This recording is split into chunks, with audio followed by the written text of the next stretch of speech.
Salam dəyərli izləyicilər.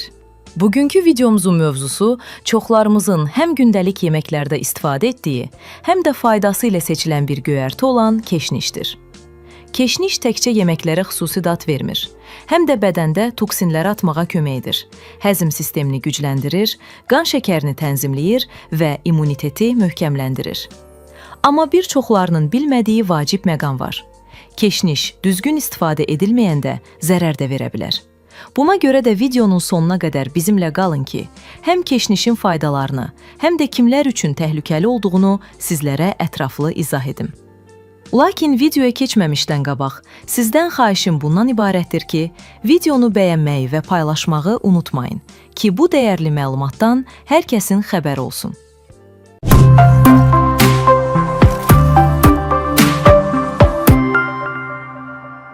Təbiətdə faydalı olan bitki növü çoxdur.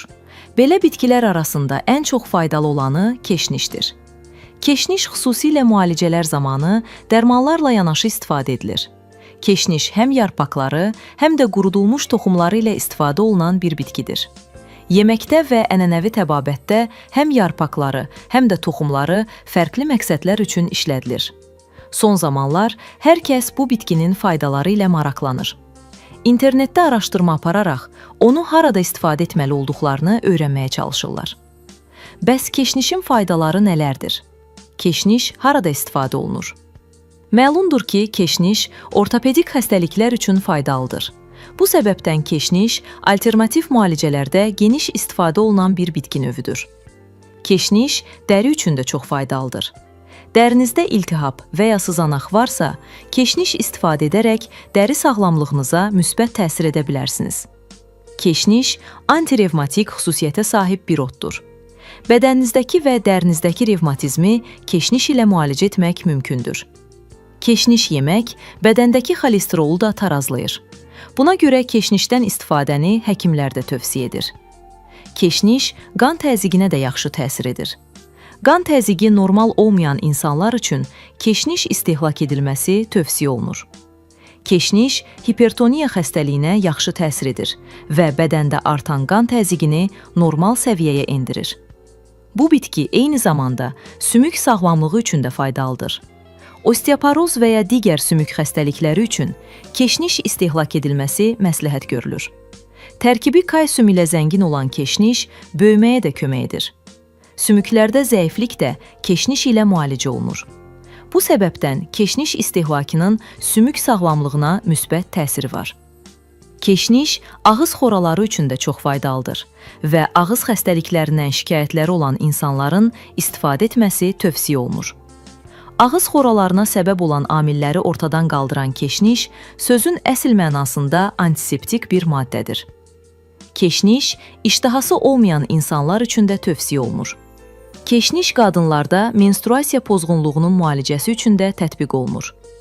Keşniş keçmiş əsrlərdə çiçək xəstəliyinin müalicəsində istifadə edilib. Çiçək xəstəliyini müalicə edən keşniş ən çox üstünlük verilən müalicəsi növlərindəndir. Deməli, əziz dinləyicilər, keşniş həm həzmi yaxşılaşdıran, həm orqanizmi təmizləyən, həm də bir çox xəstəliklərə qarşı qoruyucu təsir göstərən möcüzəvi bir bitkidir. Amma hər faydalı bitki kimi, onun da müəyyən zərərləri və əks göstərişləri var. Keşniş ümumilikdə yemək miqdarında təhlükəsiz sayılır. Amma hamilələr üçün yüksək konsentrasiya şəklində istifadə ilə bağlı məhdud sübutlar var. Təhlükəsizlik üçün həkimlə məsləhətləşmək lazımdır. Efir yağları və yüksək dozalı ekstraktlardan uzaq durmaq tövsiyə olunur. Keşniş qan şəkərini aşağı sala bildiyindən, şəkərpozucu dərmanlar qəbul edənlər üçün hipoglikemiya riski yarana bilər. Diabet dərmanları ilə birlikdə istifadə edildikdə həkimlə məsləhətləşmək vacibdir. Qısa praktiki tövsiyə bundan ibarətdir ki, gündəlik mətbəx istifadəsi üçün narahat olmağa ehtiyac yoxdur. Amma kapsul və ya efir yağları kimi konsentrat formalardan istifadə etməzdən əvvəl həkimlə məsləhətləşmək lazımdır. Əgər videodakı məlumatlar sizin üçün faydalı oldusa, kanala abunə olmağı, videonu bəyənməyi və dostlarınızla paylaşmağı unutmayın. Növbəti videolarda görüşənədək sağlam qalın. Sonda onu da qeyd edim ki, bu video məlumat xarakteri daşıyır.